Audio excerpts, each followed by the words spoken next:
All right, good morning, friends. Welcome back. Today, we're going to get a bit more nitty gritty into the things like research, scripting, building an outline, stuff like that. I haven't done this specifically, so to speak, yet. But really, what we're going to do today is figure shit out in real time.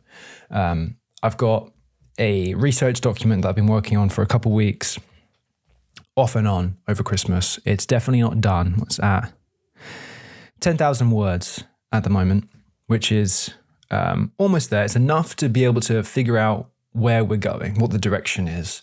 But it's definitely not full yet. I'm not gonna be able to write a script with this document yet. But I won't know that until we build an outline. So, spoiler alert, the next video will be Harrison Ford. And thematically, things about nostalgia, the Hollywood machine,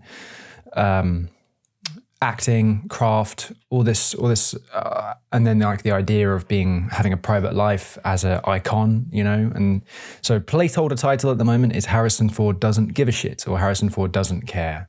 I found success in previous videos with saying somebody isn't something or doesn't do something as opposed to they are something. I think we like negatives even when they're not negative, essentially. But ultimately, my job today, we'll do this on camera, is figuring out what the sequence of events of this video will be, because I don't really have a strong idea. I know that we can go through this document and I've looked at mostly the first Star Wars, the first Indiana Jones, and the first Blade Runner.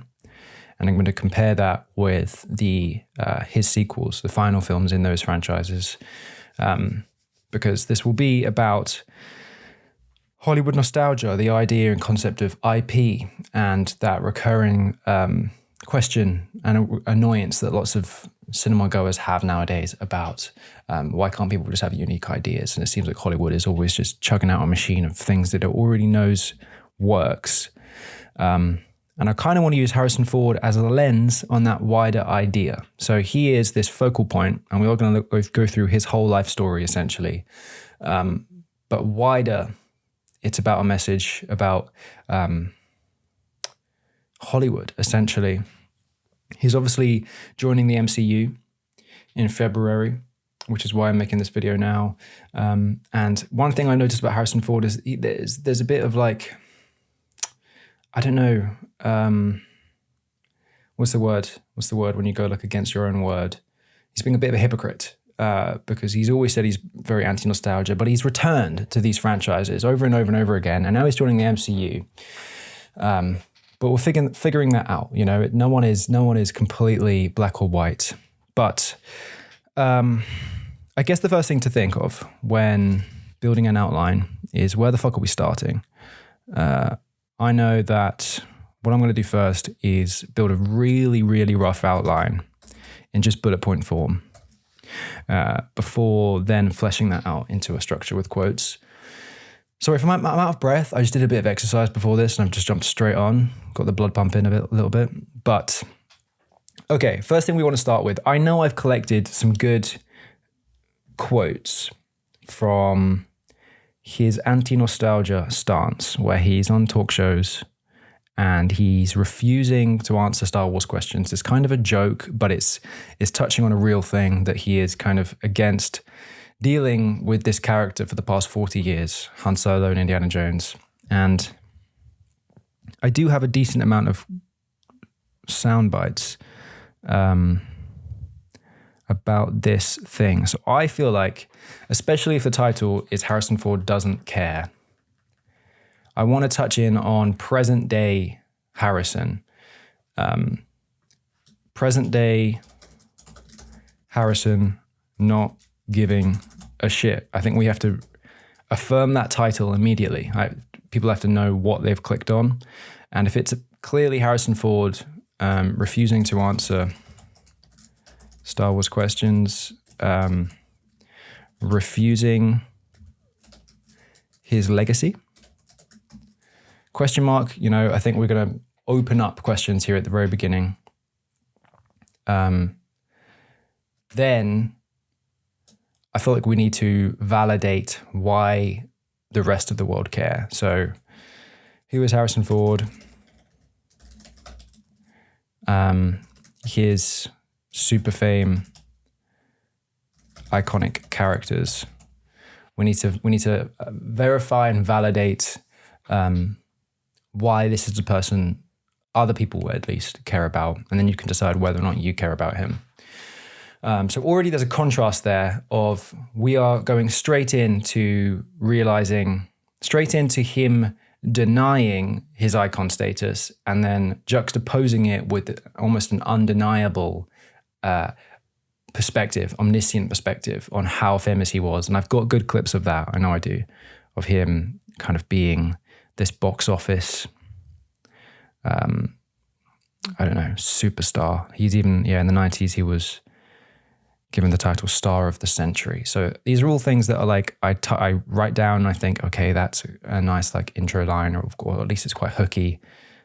He also said Macaulay Culkin in that exchange. So I'm going to find a way of squeezing that in. I think that's a little meta touch. So who is Harrison Ford? I then want to contrast that again back to his private life. So Harrison Ford moved to Wyoming and he just lives on like a quiet piece of land very far away from Hollywood. And I think like jump cutting or contrast cutting between the like hectic fans of Star Wars and cinemas and press with like the quiet farm life that he lives on, going back and forth in that in the intro could be interesting. Wyoming quiet life contrast cut with fans. Okay, and then there's a question to figure out at the end of the intro. What do we want to leave people with? There's got to be some wider thing. I think like on the surface level, this video is going to attract people who might also not care about Star Wars, the MCU, etc. But it also is interesting people about who are interested in those things, and they're interested in why Harrison Ford might not, or at least why I think he might not. Obviously, this is going to be, there's much more to it. You can't just say one person is or isn't something. There has to be so many, it's multifaceted, like everything. But in terms of an ending question, what have we got in? Okay, I did find a lot of quotes where he's clearly anti-nostalgia, but there's also a lot where potentially he's not. He doesn't have that stance. And so I'm always looking, it can be easy when you've got an idea in your head about someone or something to find quotes that just verify that. And you've got to be open and flexible for your hypothesis to change. And so we're finding things where he says he was happy to come back. He does say here though, but that was enough. He had reached his potential, therefore could serve the story by dying. So already I'm getting a point here where like Harrison is okay to come back to these franchises if he can put a nail in the coffin and really put a finality to it. But then I think about the MCU. So we've started in present day, essentially. I think we should end the intro also in present day with him joining the MCU. And if this is kind of, I just think that act of joining the MCU, he said a few things about how he's just been interested in doing it because other actors look like they're having fun. But still it kind of contrasts the rest of his stance in this intro. So I'm going to just say simply, why? Why does he want to join the MCU? And that's a question that we won't answer until the end. So intentionally, we're going to leave that hanging and something that's either at least subconscious in people's minds about a question they want answered. So this really simple bullet point just to get things out onto a page. First chapter after that. Let's think. We could now. The first chapter after the intro, a lot of the time I go way back to childhood, etc., and go like, right, talk about their upbringing, because a lot of the time that can explain a lot of the later video. But for Harrison Ford, it didn't really come up. He doesn't talk about his childhood much, and I don't think it was that fundamental to this story particularly. So I'm going to go back in time, but not that far. I'm going to go back to like 1977, Star Wars opening day. If we go, straight to the day when his life changed forever, when Harrison Ford essentially was invented in the public eye. That way we're keeping some of that momentum from the intro, some of that fast tempo and success. But we do also need to explain the story, explain his story up to that point too. So I think at the same time here, we're going to be talking about Star Wars opening day and, the immediate, the success of the film over the coming weeks. And I'm going to be going back and forth, cut back and forth simultaneously with the story of his audition. I don't think it should be his audition. I do want, because Harrison Ford was a carpenter. He was an actor, didn't really find success, had to provide for his family, and took up carpentry. And he didn't get Star Wars until he was 35, I think. So, I want to do Star Wars. I want to go straight into Star Wars, but at the same time, I think it's really important we tell his story leading up to it, and how, like, in some regards, he failed. He failed straight away, and then had to come up with a backup option. How about we do 1977, and I don't know exactly what year he decided to become a carpenter. But okay, let's cut back and forth with Star Wars and him being a carpenter.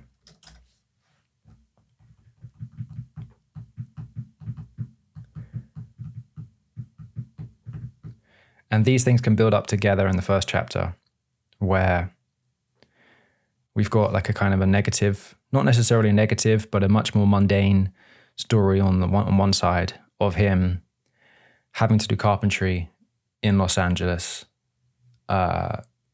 just kind of as a job. He enjoyed it, but it was a job. With him being a carpenter, and on the other side, we've got this like ultra glamorous, intense success story of Star Wars. And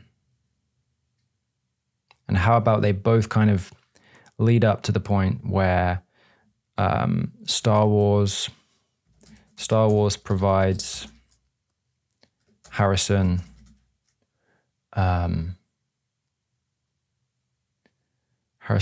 more jobs and opportunity, as well as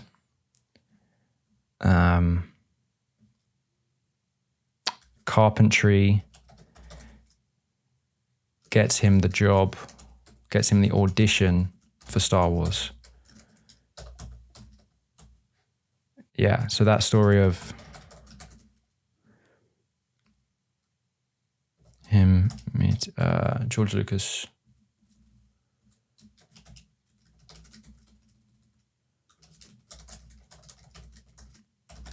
Okay, so I think as the story goes, he was working on a building really nearby where they were doing the auditions for Star Wars. And yeah, somehow, some way, that ended up getting him an audition So these things can work together in conjunction, where we're kind of going back and forth between two timelines here. It's contrast cutting a little bit like the intro, but the intro is more about like in vibes. You got loud and quiet. In the intro here, I kind of want to do the same thing, but it's more in two different places in time. It's almost pre-Star Wars and post-Star Wars. But they have to be ramping up together. This might be a challenge to figure out in the script, but I'm liking the idea of it. And then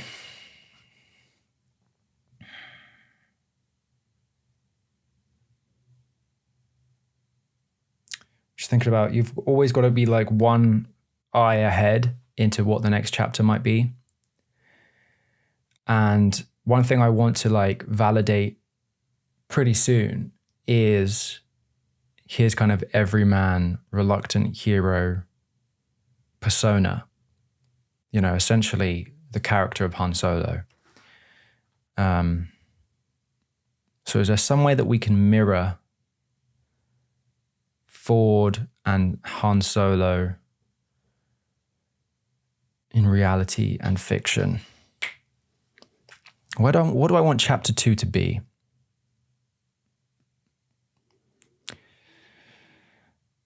Okay, maybe I'll scrap this idea. Maybe we just stay with chapter 1, Star Wars. Okay, here's the thing. What I'm gonna do is I'm gonna stay with Star Wars, and we're not gonna get too deep at that point. It's just the opening day, the success of the film, and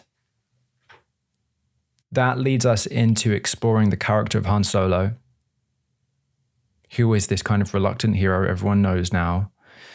That's not a fresh idea, but we can use that to then go back in time and explain more about Harrison Ford, more about the carpentry, more about him being, his approach to acting and stuff like that. So what I'm going to do is Star Wars opening day. Okay.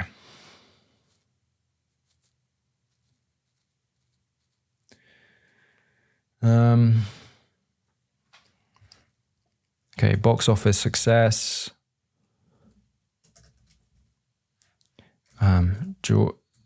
George Lucas and cast immediate superstars. And then we'll talk about Han Solo. Han Solo, the character. He's a reluctant hero. Everyman. And then with that, we can end with a question of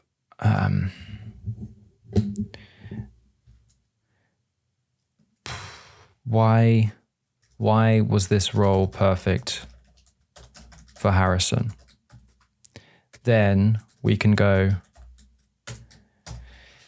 back in time to Ford's early life, discovering acting. Okay, I think we have a bit about that. Okay, so he did used to say that he was scared. First time he started acting, he was nervous. But something about that pulled him closer to it. It was his ambition to overcome that fear. That's interesting. He discovers acting early on, overcomes fear of it. I think it's worth saying, even if we don't really come back to it and flesh that point out later, it's worth exploring. Okay, and then like earliest acting roles. There is a good story. There's an anecdote. There's an anecdote in his first ever acting role where a producer pulled him aside and said, "You've got no future in this business." and he kind of shrugs it off, and he has a witty response to it, which is a good story, and it should be a laugh. At this point, though, I kind of want to be succinct and prompt.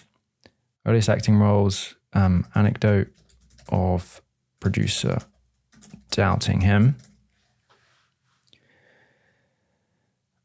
But then he does American Graffiti, of course, with Lucas. But roles dry up. He was like an actor for hire with Columbia. But the roles dry up. He doesn't really find crazy success. The producer is right at first. Picks up carpentry. At this point, he's like, there's a sort of blue collar, everyman getting his hands dirty, doing a job to provide for his family vibe. Picks up carpentry, provides for his family. We won't really explore. I don't tend to explore marriages and children in my videos unless there's like a significant link to the whole point of the video. Yeah, nothing really came up doing research about his kids. Besides them not really giving a shit about why he's famous, which I might use. But anyway, he picks up carpentry to provide for his family, and then that leads to the role of Han Solo. And then we're kind of back to where we were at chapter 1. Okay. Chapter 3.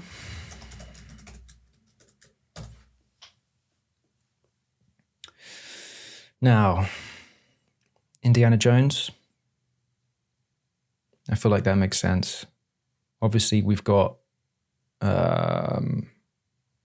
what's the second Star Wars film? I can't even remember. A New Hope. There was one in 1980, of course, but in 1981, there is Indiana Jones. So I think we go straight into this. At this point, we're kind of building the hype up. I think we want to if we want to contrast, if we want to talk about him not caring later on, first half of the video, I want to be talking about why the rest of the world does care. We're going to go through this journey together and build him up as an icon. So we go straight into Indiana Jones here. And this role, we're going to talk about, Raiders of the Lost Ark. I haven't really gone into researching Blade Runner much yet. What year was Blade Runner?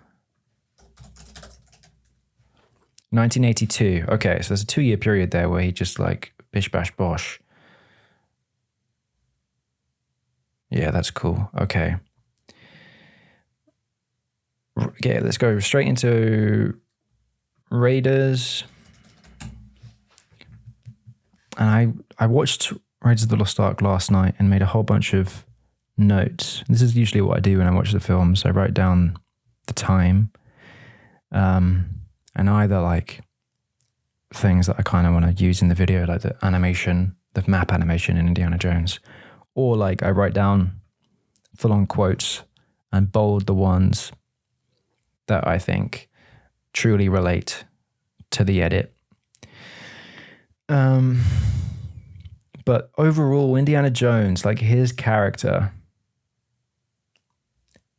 it's similar to Han Solo, where he says he doesn't believe in magic, which is exactly what Han Solo says in Star Wars, where he's like, I don't believe in religions. So there's parallels in those two characters straight away. He's also a flawed hero. He's a reluctant hero in Star Wars, and at this point, he's a flawed hero too. Not a perfect lover, not a perfect man. But I do want to use, in Indiana Jones, there's that scene near the beginning where the girls in his classroom are just obsessed with him. I think that can be used as him already being like ultra famous and a sex symbol at that point. Raiders, his fame and sex symbol status.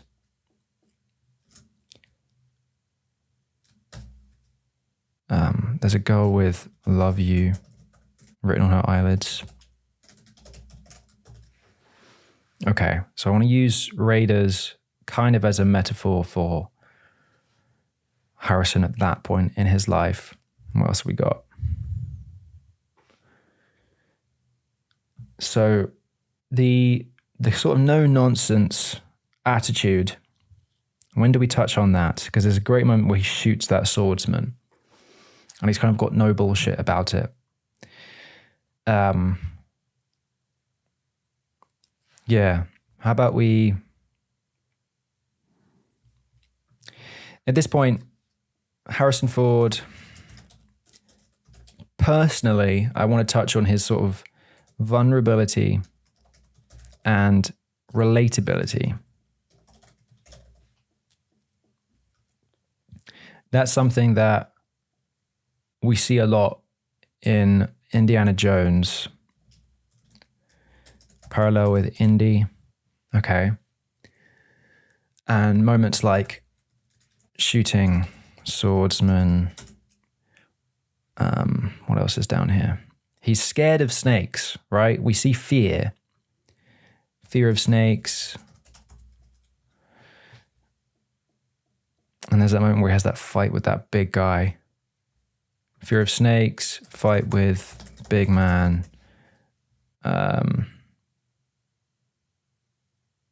Okay.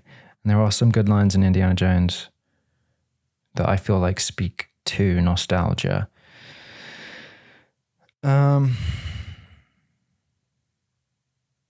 Okay, fight with big man. That's just him being vulnerable, I suppose. Okay. So we're in the 1980s now. We're kind of cementing his everyman icon status. I think here it makes sense now to sort of touch on Blade Runner as well. Blade Runner. I haven't watched it yet. I'm watching it tonight. But from what I know about Blade Runner, I think it's more of a nihilistic stance. Let's think about Blade Runner.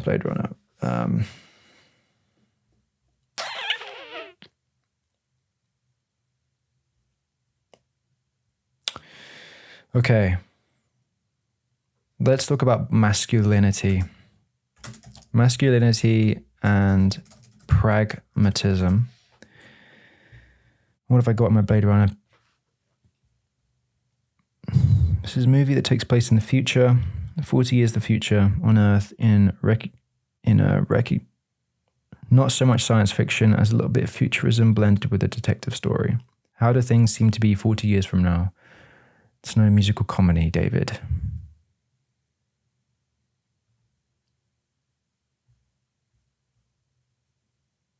Okay. So it's not a glowing look to the future. What does that say? Can be a nod to him returning, or what kind of state Hollywood is in 40 years in the future. Okay, let's think about nod to the future. Yeah, if we use like Blade Runner's futuristic time frame, and then kind of talk about present day Hollywood as if it's the future. Present day Hollywood. I might be able to do like some cool compositing or editing in the Blade Runner scenes of things in the film, things in Hollywood now or in the past 10 or so years that could have been in Blade Runner in 1982 in a sort of dystopian. So what is dystopian about now? Present day Hollywood dystopian. That's something to figure out. That's definitely something to figure out. This is the whole point of the outline, is I've got to think about what ideas might and might not work. Anyway, after chapter 3, we've now covered the 3 big films that I want to cover from him in his early career.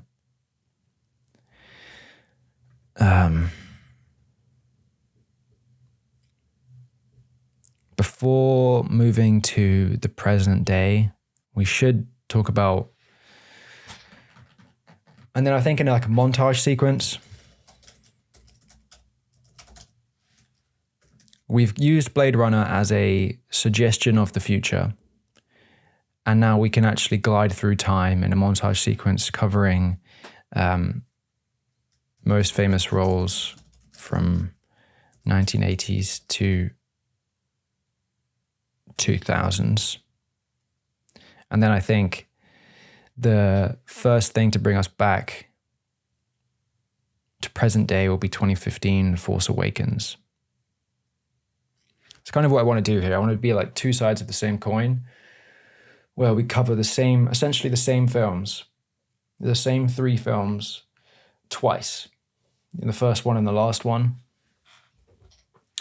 and compare them, essentially. Compare not only him and how his life has changed from the first 3 to the final 3, but also how the world works differently, and where the Hollywood machine, where audience expectations lie differently in that 40-something year period.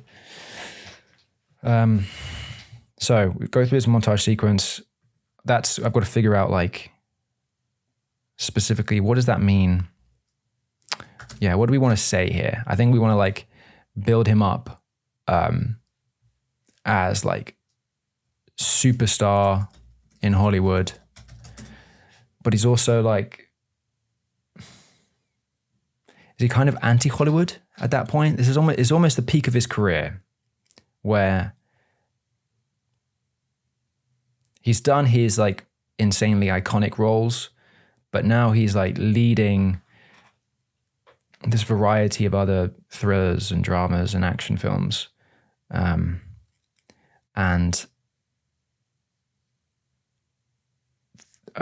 then I think we end chapter 3, his move to Wyoming.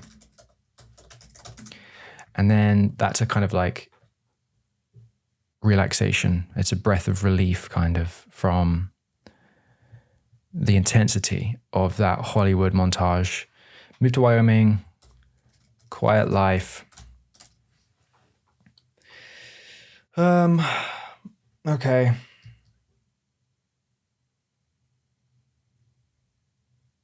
And we can just stay there, I think. I think we can just stay in Wyoming until there's whispers of him returning in 2015. I know he's done other things. I also know he did Indiana Jones 4. Is that worth mentioning? Have I got much about Indiana Jones? Skull, okay. This is always like a conundrum, you know? It's like figuring out what to leave out.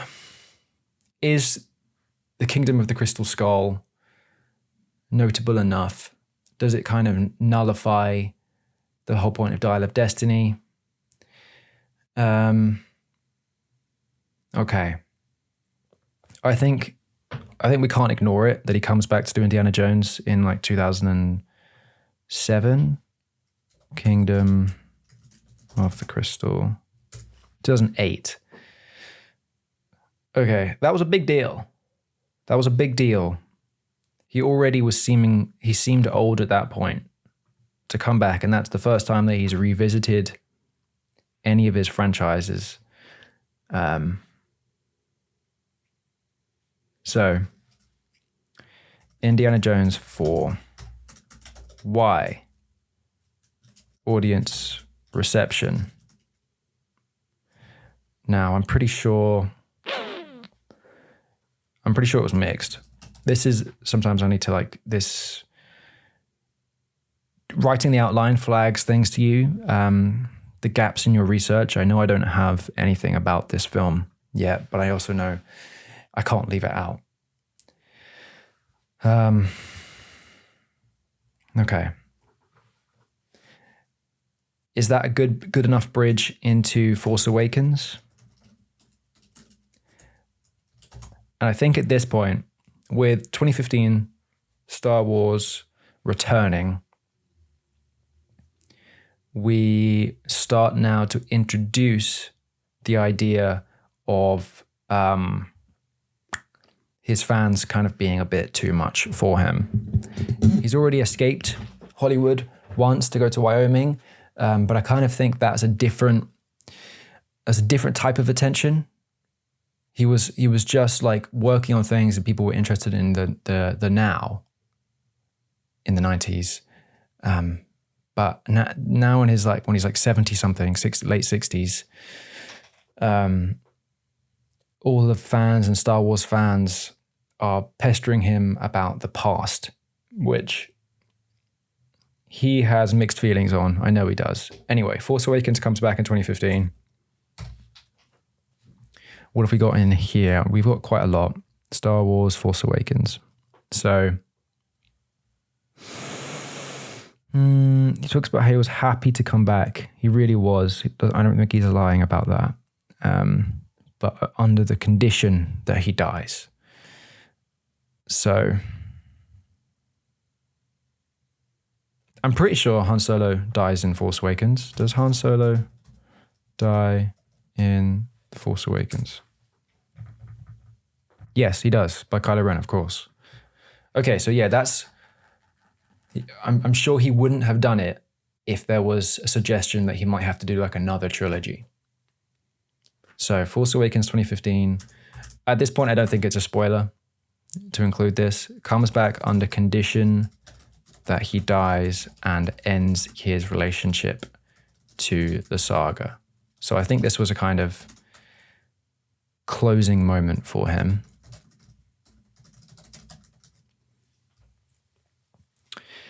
Okay, I'm gonna watch Force Awakens, make notes on that, and see if we can use his death sequence as something that represents his relationship to the franchise.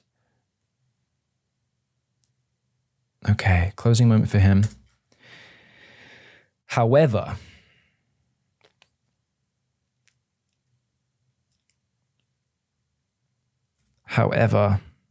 we need a bridge into. There needs to be a link between the critical and audience response to Indiana Jones 4 and then Force Awakens.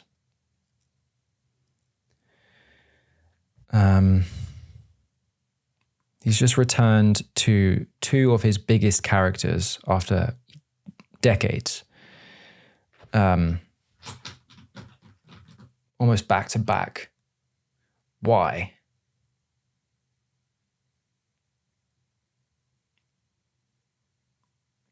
Yeah, I think we need to I need to figure out this. So why come back? And then something has to link to Star Wars.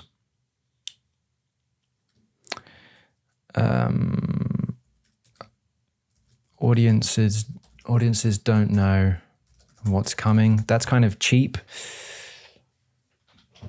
But the audience, okay, so we've talked about Indiana Jones 4, and then at this point, the audiences don't, they're crazy about that, but they don't know what's right around the corner. And it's Han Solo again. I think we can improve that, but we'll leave it there for now because there does need to be a bridge between those two moments. Anyway, he dies in The Force Awakens, and then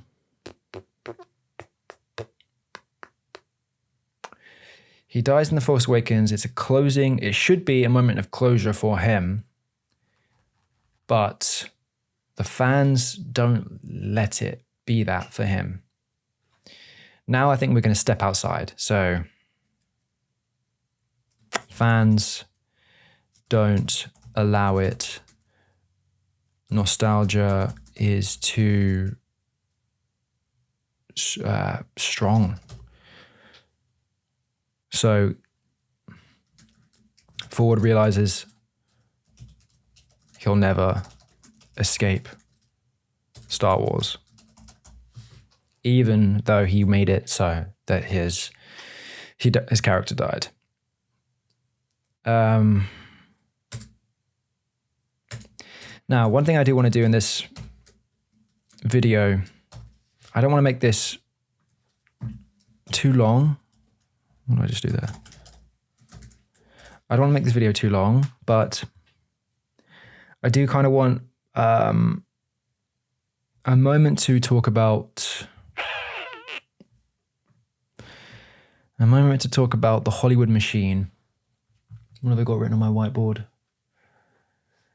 And the whole idea of Hollywood nostalgia, a millennial nostalgia, actually.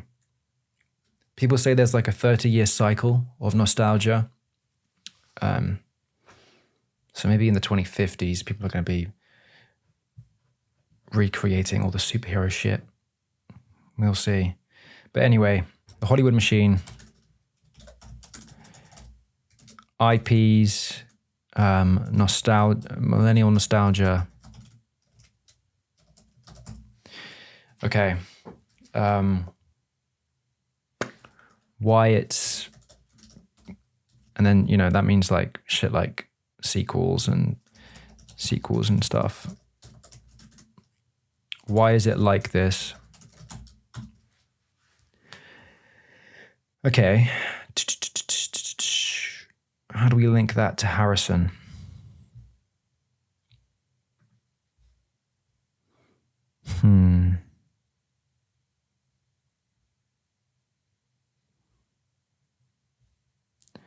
So, anti-nostalgia.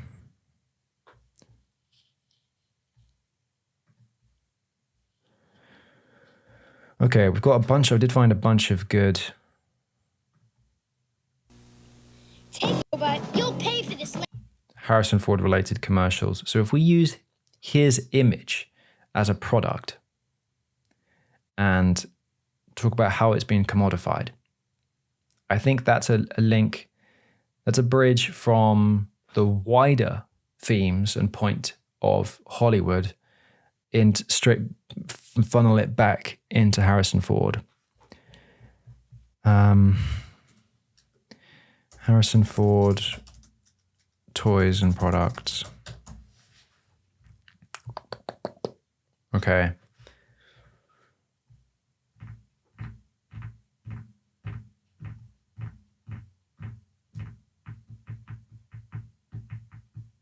And now I want to talk about, okay, we actually haven't really gone into detail about Harrison's perspective on nostalgia.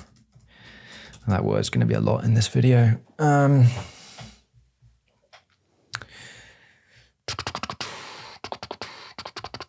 Harrison's perspective on nostalgia and the negative side to it. I want to talk about that first and then explain why Blade Runner 2049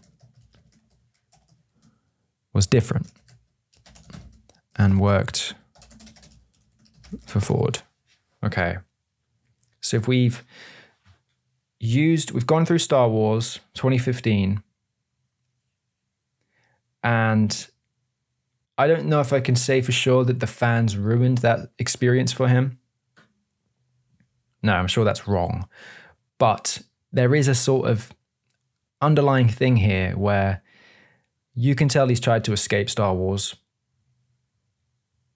like definitively, and he realizes at this point it's impossible. Like he is just, part of him is going to be Han Solo forever.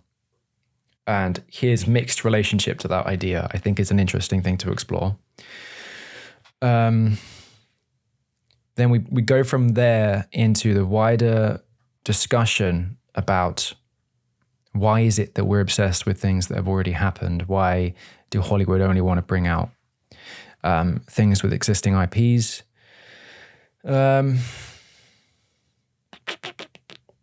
We talk about Harrison's own relationship and experience with being treated like a product. His perspective on anti-nostalgia. Then Blade Runner 2017. I need to watch this film too. Here's the thing, because I haven't had the time to watch either of those films yet, but both Blade Runners, it kind of feels like both of their positions in this outline might not be accurate. Either way, I do want to know if we're talking about his sort of reluctance to cash in on nostalgia, why the hell would he come back to Blade Runner again? I think there's the film has different perspective.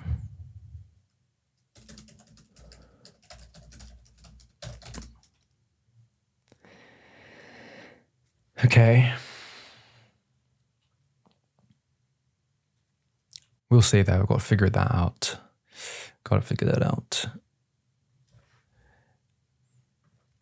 Where the hell are we ending with this video? I know we're going to end with Red Hulk and the MCU. Like, that's tangibly where we are. But on a more philosophical level, thematically, what is Harrison's like final point and message to the world?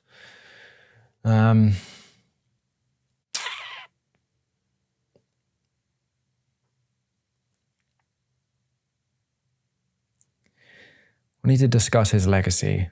You know, that final ending sequence always has to sort of sum up his whole legacy and career, and end with a moment of like reflection. We've got to go full circle somehow.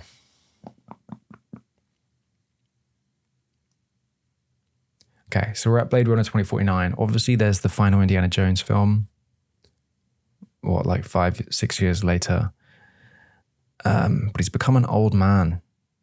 And that is what that film is about. The final Indiana Jones is very much about aging into a world that you don't really recognize anymore. So, after Blade Runner.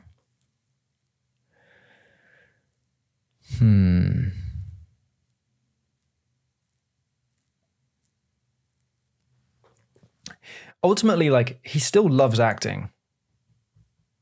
And that's what I found in all the quotes I've found. Like, he just loves his job. He loves acting. He's so happy to do it.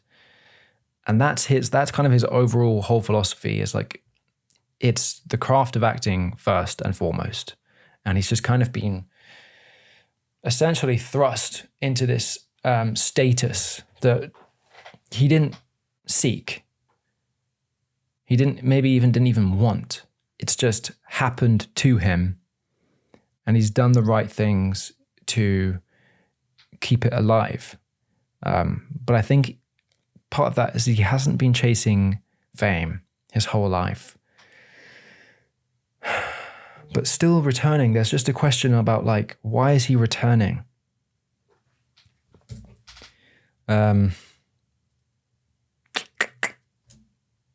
Harrison is becoming an old man. Chapter 6.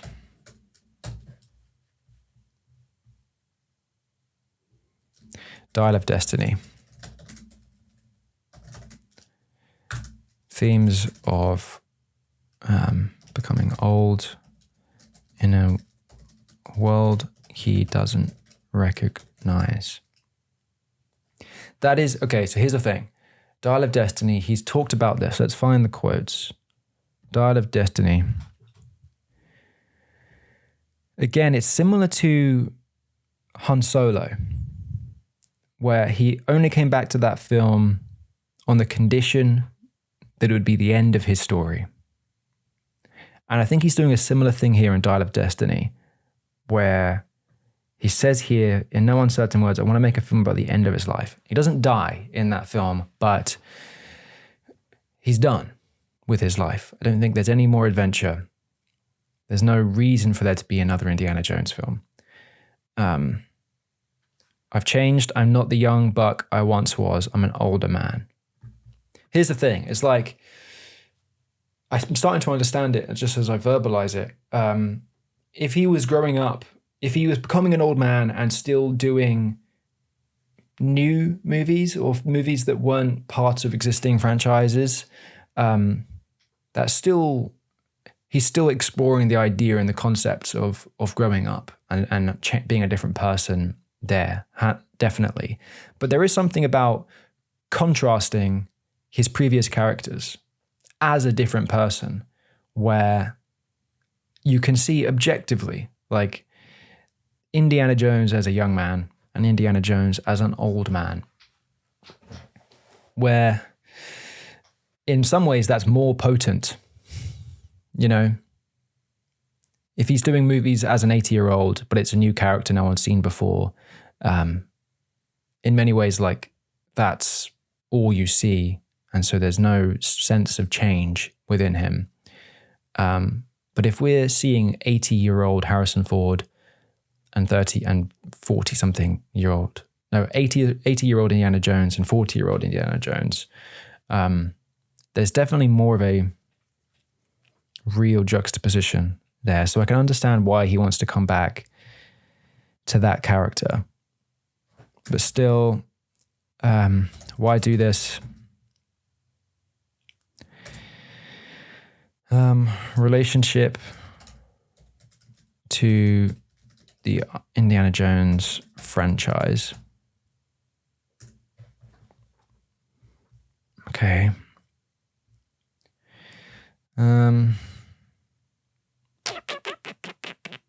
He has been doing TV shows. Let's pull up his IMDb. Harrison Ford, IMDb.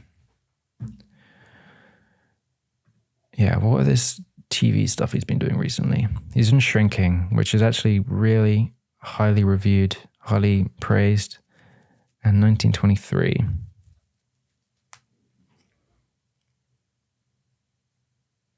Wait, is he in The Rise of Skywalker? Hang on. Oh. Harrison Ford, The Rise of Skywalker. Is he in this film?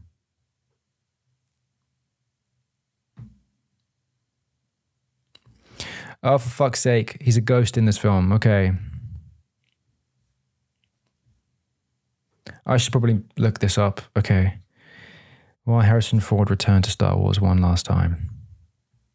The actor longed to be free of Han Solo. Oh, of course. Okay. Well, there's something to think about. That was 2019, so that's after Blade Runner. Let's just write it down here. Rise of Skywalker. One Final Return. Why?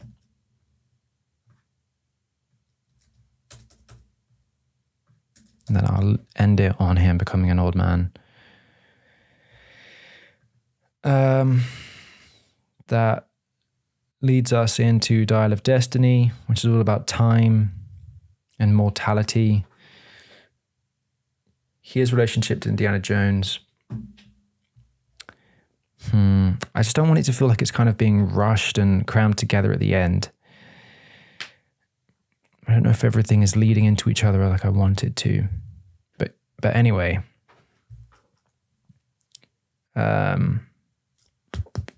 I'm going to change that to relationship to acting. Yeah. And then from that, We'll talk about 1923 and shrinking. Praised roles, I'm pretty sure anyway.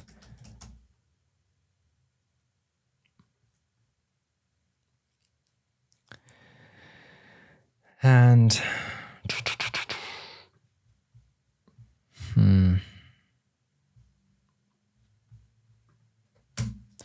the MCU. There's got to be something in between there, though. Like, why make that jump? I know that the real story is the guy who originally played that character died. And I guess they reached out to Harrison Ford and he's like, fuck it.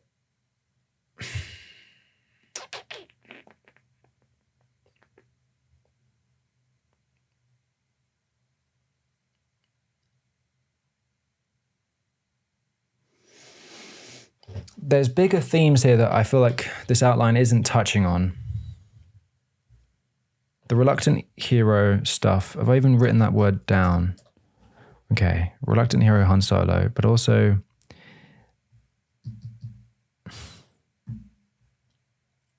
let's talk about his legacy here. So he's a reluctant hero in his characters, but he's almost a reluctant icon in real life. He's a reluctant icon in real life.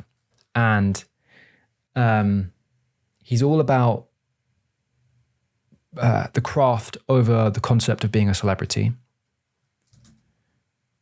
I kind of talk about that there, though.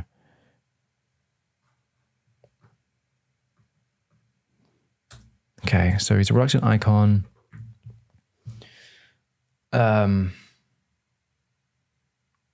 And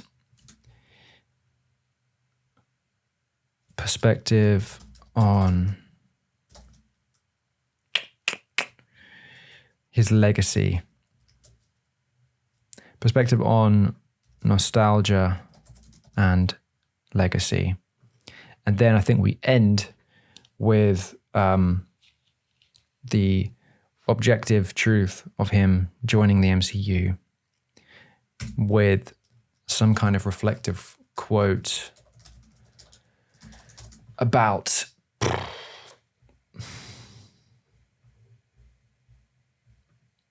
if the title is, where did we end the intro with? Ending the question, he's joining the MCU, why? We obviously have to answer this. Why? Answer this.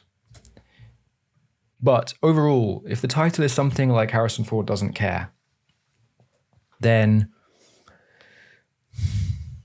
that needs to be fleshed out in detail. We've already talked about how he doesn't care about his icon status or nostalgia. But just to say he doesn't care is not telling the whole story. Absolutely. So we need to finally say that actually Harrison Ford does care. He really cares. He cares about his passion for acting. He cares about his roles. He cares about the world's relationship with those roles. And it's kind of on for show a lot. Reflective quote about, reflective, he does care.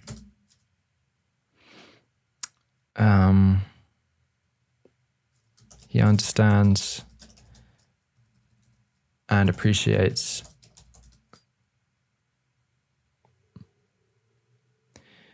it's all, most of the not caring is a joke. But there's truth to it. This is wordy, but okay.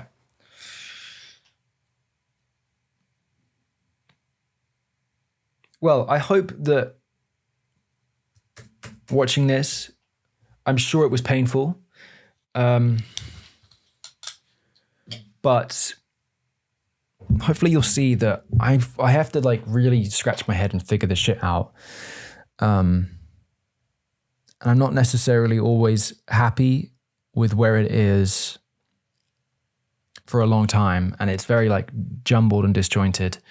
I'm just kind of like putting things down on paper.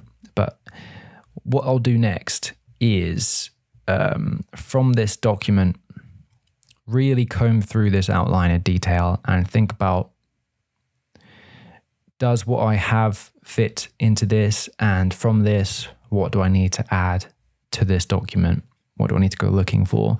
And I'll write that down on my little to-do list to comb YouTube for more quotes.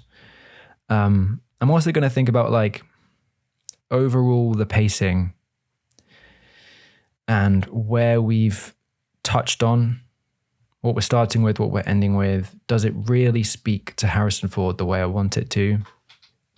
But this is a good first starting point, I think, considering we had nothing. I had no idea where this was going to go before I started recording. I think it's a good place to be. So this was over an hour. I apologize for that. But if you found this at least even a little bit interesting, let me know. It might have been boring. And if you also, I'm happy to live stream these too, so you can ask questions in real time. I might have to just figure out how to do that instead of recording it. But yeah, with that said, thank you for watching, and I'm going to go back to figuring this out more. Have a good day.